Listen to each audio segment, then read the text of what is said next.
up, crypto universe? It's me, Eugene. Leslie Chan. And me, Malcolm. Welcome to another episode of reviews, but today is going to be slightly different. We're going to take it a little bit easy, and instead of doing a full review versus and 3 keywords to drink, today we're just going to drink. As and when. That's right, and because it's coming to the end of the year, Christmas is around the corner, we want to take a look at cryptocurrency scene for the last 12 months. So if you were a new kid on the block and you just joined us or joined the crypto scene, well, this is something, it feels, although it's just 1 year, it feels a long time ago. I mean, 1 year ago, I was constantly looking at the previous year and thinking to myself, I should have bought earlier, right? You know, like, the prices then were so cheap. But if you're looking at the crypto prices now and compare it to 1 year ago, you'll be like, oh, thank the heavens I didn't buy during that time. When I interviewed Bobby Lee, I think there was something that was very important that he said. He was really charismatic about Bitcoin, and despite Bitcoin pricing going down, even to some people believe that it will be as low as $2,500. That's where the bottom up price is. Because I see on the forums everyone's asking, where's the bottom up price? Where's the bottom up price? When is it going to be zero? No, it's not going to be zero. I'm very, very sure of that. According to some experts, $2,500 will be the lowest. Okay. Again, as I said, when I say experts in the crypto space, take it with a pinch of salt. Okay, and then aside, what Bobby was saying is that it doesn't matter when you buy your Bitcoin, right? You got to buy Bitcoin with the intention to hold on. Even if you bought it when it was 50 cents, chances are you didn't buy enough. Yeah, true. And chances are when you reach like $10, which is a 20 times profit, sold it off already. Sold it off. Yeah. So it's not about how much Bitcoin price is today, yesterday, what's the bottom up price. If you want to go in and buy your Bitcoin, just buy the Bitcoin, because the end game for Bitcoin is a 10-year run. It's basically how long you can hodl. So if you're new to this, or you have been an old bird in this space and you hear things like HODL, Lambo, FOMO, weak hands, we're going to cover all these terminologies for you today. We're going to shine a spotlight on the origins of these words. And also, before we end off today's video, we'll give some tribute, a little nod and a tip of the hat to all the coins that were a top hit last year in December. And let's see where they are at today. Yeah. Alright, so maybe I'll start with actually hodling. So what is hodling and where they all come about? Interestingly, it's by someone on Reddit called Game... Hold on. Before we get the answer. Okay. What do you guys think hodl means?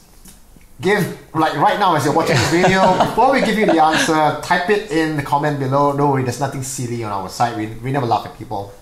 In fact, we kind of want to know how creative you can get, because some people believe HODL, H-O-D-L, it means hold on for dear life. Okay? But Malcolm, tell us what's the origin story. Okay, so that's a very interesting acronym, but that wasn't the original intention. It's actually by this guy called Game QB, and he actually posted it on Bitcoin Talk forum on the 18th of December 2013. So this term has actually been used for almost 5 years. Yes. And he was basically having a terrible day. I can't imagine how terrible it was versus what the markets are feeling like now. He says his girlfriend was at a lesbian bar, and he had a very bad day at work, and Bitcoin was crashing, and he was asking himself like, why am I such a terrible, like, why is my life so bad? Why can't I be a good trader, and why can't he like sell at the tops and always get the max profits? So he's very upset because he's not a good trader, and he recognizes that he was having a very bad day. Probably not a good boyfriend either. So he wanted to spell whole as in H-O-L-D, but he misspelled it. Typo. And he just stuck with it because he was drunk and was very adamant that this was the new terminology that would be like very cool. So I said, hey guys, no, we are hodlers. We may not be good traders. We may not be good in anything in terms of like looking at charts, but we still can make money by being strong. Being strong. And then the reply to his post was like, oh, this is awesome. We're going to use this. And just 3 posts down, a meme started to appear, which was the Spartan, the 300 Spartan. Yeah. And hodl!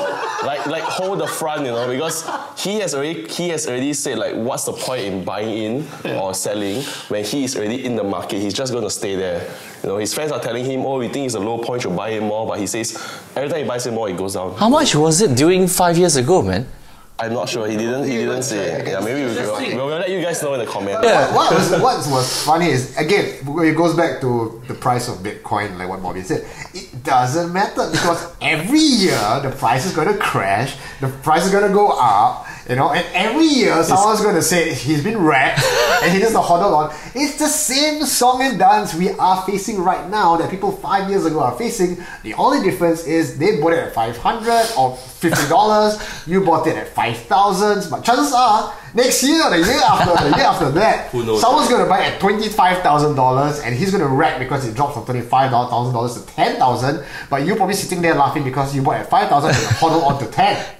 So you mentioned something, that's not, you said REKT, right? So it's REKT, right? So what does that mean? I was hoping you would tell us. Oh gosh. Young guy like you. Thanks, man. Okay. Well, we have a whole list. Okay. So REKT is a term to actually mean that you got wiped out, you got crashed. I guess, although it's spelled REKT, that's primarily because millennials these days can't really spell to save their life. It's probably WRECK, wreck, like destroyed. But trust the young kids these days to misspell everything to make it. Oh, right. So it's a slang version of REKT. Yes, right. Yeah. It actually came from the gaming scene. Yeah. So, okay. So one is misspelled, one is a deliberate misspelling. Okay, cool. REKT. So here you go. Huh? Yeah. So the other one that we always hear about is always right now we always hear is when Lambo, right? When prices keep going up, people are just happy, so they're just holding on, which is a HODL. And so you get people asking, coming in late comers who are coming in. They say, okay, so when's the next mooning that's going to happen, right? So and because of that, there's this thing that everyone starts to have a huge amount of increment in terms of their value for your cryptocurrencies, and they say, I'm going to get a Lamborghini. Right? So the echelon of richness. Yeah. But my question is, why Lambo? Yeah. And why not Ferrari or Porsche? So no one knows about this, So my sometimes is I have this thing about who actually talked about created this when Lambo. It could be who knows, right? I got a hypothesis. Yeah. Why Lambo? Because when you think about Lambo, you don't think about Lambo as just a car. Okay. And you would buy an Audi. You're a practical person, right? Yeah. businessman. But to buy a Lambo is flashing beyond out a of it. reasonable. You're not being reasonable. You're being unreasonable already. And the thing about Lambo is, it's a young man's game. It's live fast, die furious. You know what I mean? It's flashy. It's out there. It's loud.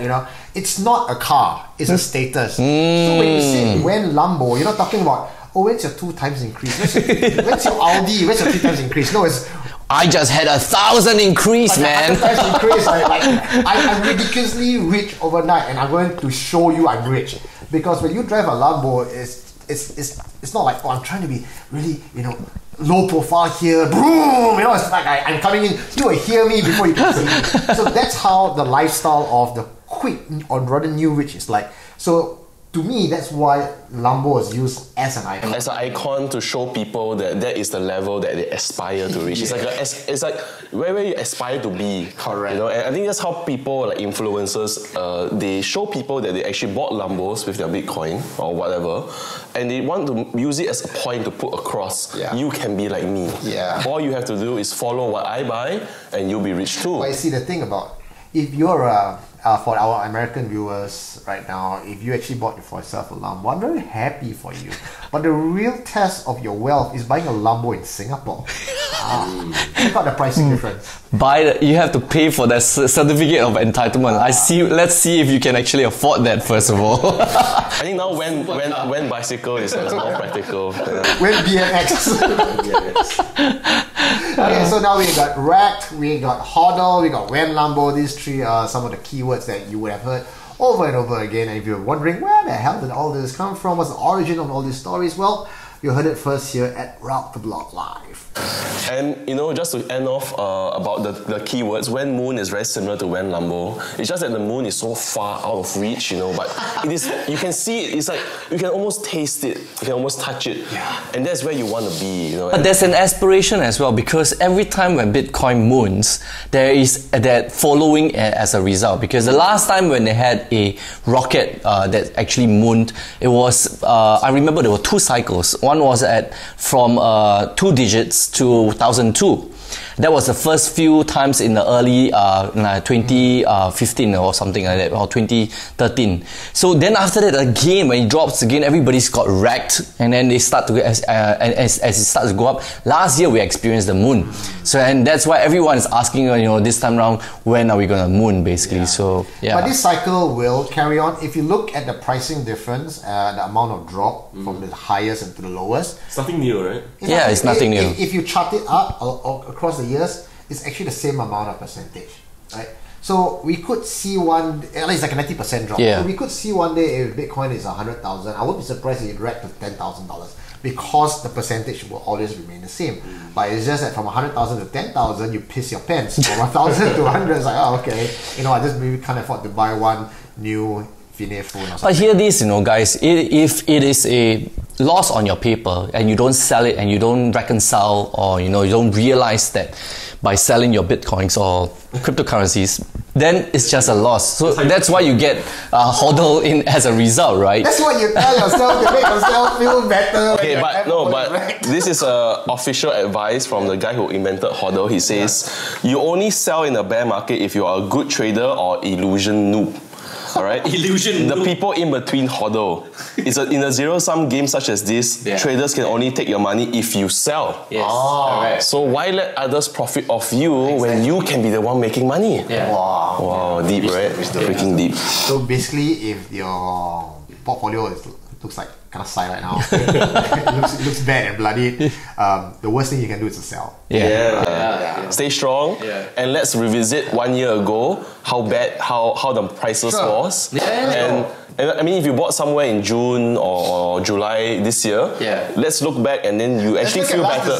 You actually will feel better because when you bought Bitcoin at 8,000 and now it's at 3,000, you feel, oh damn it, I lost like half. Let's see how much you could have lost if you're like us who bought last year in December. So in December 2017, on the 12th of December, Bitcoin was at $16,800. I remember that time. Ethereum was at 528. Litecoin was at 240, and Bitcoin Cash, now we know it forked, but before that it was $1,400. Ouch! That's like 90% drop, man. Okay, More than that. Show of hands out there for a number of you guys who have bought it at December last year. Don't be ashamed. Just let us know. Type in comment below. Say, if you don't leave any comment, I'm just going to assume that the people who click the thumbs down sign are the one who just got. I think one notable coin you should look up, we should actually congratulate, is Stellar. Stellar has really done a very stellar job in staying very profitable, especially for people who are looking at the Bitcoin to Stellar Lumens pricing. I mean, 1 year ago, Stellar was valued at 11 cents. It's still at 11 cents. Sorry, 13 cents. But today it's at 11 cents. Actually, that's like a 20-30% drop. Which is really not that much. It's compared, if you're comparing, like Ether from $500 now it's $84 or $90. That's a 5-6 times drop. So actually Stellar did a very good job. And if you think that in terms of USD price is already so good, the Stellar 2 Bitcoin price right now is extremely high compared to then. Because then it's at 13 cents even when Bitcoin was at $16,000. Our Stellar video, the one we did a review on Stellar, had one of the highest views on our channel. So I can only imagine that you guys out there must have listened to our good advice and might have gotten yourself some Stellar. So if you did, good job. Good job, yeah. And I think the other thing to say is XRP was number 6 last year. And they were trading at about 26 cents. Today it's at 30 cents. And they're number 2. So, I mean, if you have bought XRP 1 year ago and hodled it until now, you'll be in slight profit. What was the market cap actually anyway? Back then, I think it was 460 billion. Oh, this is at 12.5 billion. That's why you have such a huge amount of people trading for it. For some reason, a lot of people, when they come into the crypto scene, the first thing they like to buy, besides Bitcoin, of course, is Ripple. And I think the people who are holding Ripple, like a lot of the institutions, they don't react so volatilely like traders. They don't just down by 10%, sell. They are the ones that hey, it's okay. This is actually we have a 2-3 years time frame on this, so we're just gonna be chill. So maybe that actually reduces the volatility of the coin. Ripple's highest price was at about 50 cents, between 50 cents to about $3. Right. I remember that. So the bull run came for Ripple was somewhere in January. The same time when all the other altcoins were going up as well, right? Yeah, but then I think this one was really, really crazy up because it replaced Ether for a moment, and at that time Ether was already like almost $1,000, and Ripple just it was crazy. So Malcolm, will we see another alt run basically? I don't know, man. I'm not very bullish until after the SEC gives its answer on the ETFs, which is gonna be in mid-February. They say. So that is basically the last date that they can actually announce whether they agree or not. If they choose not to agree, that might be an issue. But I think that's where the recovery starts. When people start to realize that the reliance on the crypto market is not totally in control of the big boys and the legislators and whatever regulators, we can then start to recover as a community and says, why are we even depending on these guys in the first place? That's true. Crypto has never been about you. It's always been about us. That's true. But people keep giving so much importance to the SEC, to regulations, that it's basically robbing the essence of what crypto is supposed to be, taking it out and just transforming it into like a stock market, which we already have. If you are so concerned about regulations, go and buy stocks. It's true. Go and do whatever you want in the financial markets. Why are you coming to our market, and fucking things up? Fucking things up. Look at Malcolm's on the roll. Oh, I love it. I love it. Don't mess with Malcolm's bucket. It's the liquor that's talking about, basically. And the one other interesting thing I would like to point out is in number 16 position is BitConnect.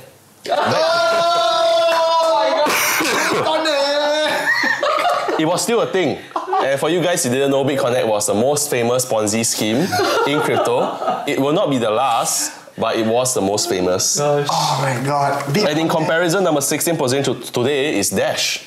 And Dash is only at $65 now, when it was actually at $774 last year. So now BitConnect, BitConnect's position is now at what Dash is right now. But maybe there's some future for Dash because in Venezuela, KFC is accepting Dash tokens. You can pay your chicken with Dash tokens. So maybe we might see a resurgence again. But I'm not really sure a 500 price point for Dash might be a thing. Yeah. Who knows, right? Let's always hope. Don't get your hopes dashed. I don't see Bitcoin ABC. I only see Bitcoin SV at the moment. So this is interesting. They haven't listed ABC on CoinMarketCap yet. So that's an interesting thing because a few days ago I saw Bitcoin ABC as well. ABC. I don't. Oh right. Gosh, there's so many. They retain the ticker. Bitcoin Cash ABC retained its ticker. That's what all the exchanges. Well, that's the confusion about Fox, right? Basically, the price was just halved as a result because it was $200 basically, right? So it came out from a high of $650 when people still in competition actually, based on after what we have talked about the previous time. sue each other, right? No, I don't not think yet. they're trying to sue each other. They're trying Just Craig Wright trying to sue each other. Okay, very different there. Very different. The operative word is he's trying to sue. Because there is very little reason for that lawsuit to actually happen. And the other thing is, if you're Bitcoin Cash ABC, Bitcoin Cash SV, I'm confusing myself. Bitcoin Cash SV is mining at a loss right now. So possibly Craig Wright must have dumped all his Bitcoin or Bitcoin Cash ABC just to start funding. On that note itself, since I know this is not part of it, of what today's topic is, but we have heard of miners shutting down their machines. What's your take on this, guys? For which Bitcoin for itself, Bitcoin, because it's no longer profitable for them at $3,500. for even in China, where a lot of the electricity is like really cheap. Yeah. We actually have seen videos of miners shutting down, pulling out all their miners, and basically selling it by the kilos. Yeah. You know, because kilos. Oh my god. yeah, because it's just so unprofitable. They're making a huge loss by mining. It's cheaper to just take your cash and buy the coins directly. Yeah. And you actually mine for it. You know, like you're paying for warehouse costs, electricity costs, storage, maintenance, manpower. Yeah. You know, why go through all this when you're making a loss? I mean, maybe some people say, hey, you know, but you always think about the future. But the thing is, sometimes when you want to run an operation, you can't pay your staff or your employees based on a future promise. That's right. You have to do what's important now. Actually, not just the mining, a lot of other companies who Ethereum as well, right? Ethereum to survive. I think today I just did a news on that game called Lord Manson 2.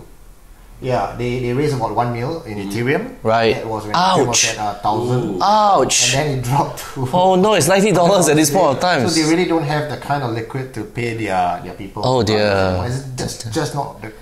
There's so many other companies that even when you were raising and the price of Ethereum were going down, they just stop the project altogether. So here's the danger with all the ICOs that's actually raising on Ethereum's protocol, isn't it? Right? I think this is a very big wake-up call for companies who gather Ether as a form of investment to definitely hedge most of it into, you know, stable currency, like either fiat or stable coins. But see, if you go to fiat, then it's pointless because then I can just make a donation through exactly. I don't need you to. So some people also prefer the companies to hold it in Ether so they can actually keep track of what is the expenditure of the company, making sure that they still have the kind of money that they say they have. You know, it's not just hidden behind books that they have no access to. So it's a lot of it's kind of like if you cap it in a stable currency, you have missed out on all the bull run. So imagine those who raised when Ether was $100, and they did what a smart company would do, which is to hedge it. But when Ether got 1,004, they should have sold some. You know, they should have sold. Yeah, but if they already sold everything, they are not basically they're not in the game anymore. Right. But if you keep it in the game and the game crashes, and then you can't fulfill the things that you're supposed to fulfill. So there has to be a balance. So next year there is the Ethereum is going to go through a hard fork. That's what you had mentioned earlier, right, Malcolm? So is this going to affect the price, basically? Okay, interesting, because Constantinople is actually the name of the hard fork, but it's not like the hard forks that we usually hear about. Because when we hear about hard forks, it's always about people who don't agree, and then the chain is split. But for Constantinople, currently, most of the current Ether organization is actually in agreement to the updates that are coming to the chain. Right. So new word. Sorry. Cheers to them, man. This could be a new thing, you know. Yeah, the new meme, the new words. Yeah. Okay, but basically, Malcolm just created one. From what I read online, there shouldn't be any new coin. It's just basically people, a new set of updates just moving into the chain. Some of them notable being from 3 were reduced to 2, which is actually quite sad for miners, because right now I'm mining Ethereum at a loss. Are you still mining? I stopped mining already. I'm mining Ethereum at a loss. Especially in Singapore, electricity is really high. Buy some device and you just use Ethereum and keep it away. I would say the reason why I'm still doing that is because Constantinople promises that they were actually banning ASIC mining for Ethereum. So now I can mine. So basically, when you GPU only. When you remove ASIC miners, you basically remove a lot of the hash rate of the network. So those who are still using GPU miners may be able to mine more, because now there's lesser hash rate on the network. There'll be lesser people to distribute the tokens to, right? So although your hash rate stays the same, but because a lot of your competition has been wiped out, you may or may not get more. It's yet to be seen. But I think there's a huge disconnect between the Ethereum Foundation developers and the Ethereum miners, because there are two separate groups of people. One is actually working on the codes. One is actually people who are mining the system. I feel that it would be better if they have a little bit more conversations between these two groups about how they can actually help the miners be more involved, because miners are as important as developers. You can have the best chain with the best technology, with no support, but with no support of the miners, there cannot be decentralization, and they cannot you cannot move your blocks. That's only if they are using the proof of work concept in the first place, right? I think will Ethereum still move to proof of stake? Yes, they will, but not in this current update. From what I know, they are still. So the Casper is still away. That still takes a bit of time to kind of like do a hybrid model of proof of stake, proof of work. It's going to be a bit messy. Right. So I think they're not going to implement it like this time round, but I think they will eventually. There's going to be a lot of economical repercussions when they move from proof of work to proof of stake.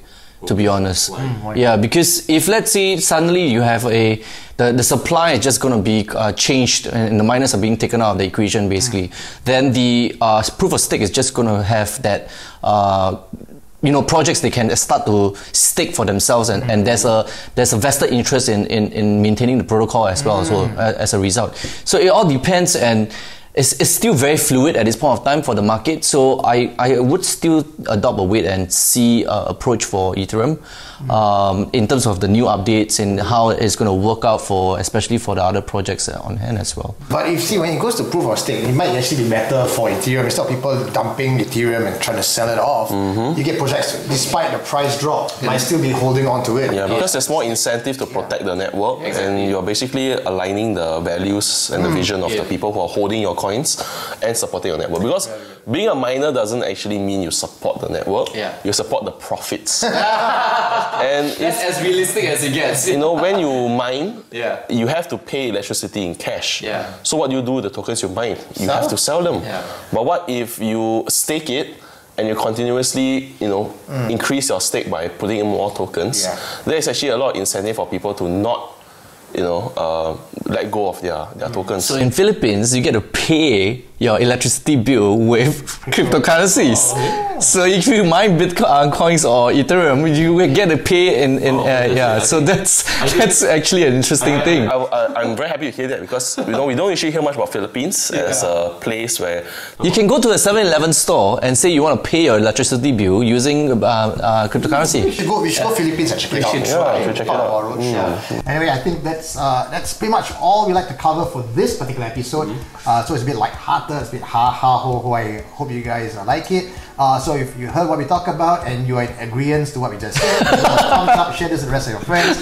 In the next video, we're going to get Radical Rob in here. Malcolm is going to take the hot seat, and I'm going to eject myself from that. And we're going to get Radical Rob to talk about serious stuff, because Radical Rob's always very serious. So regulatory news up next. And remember, traders can only make money if you sell. So HODL on. HODL on, baby! HODL, cheers to that, man.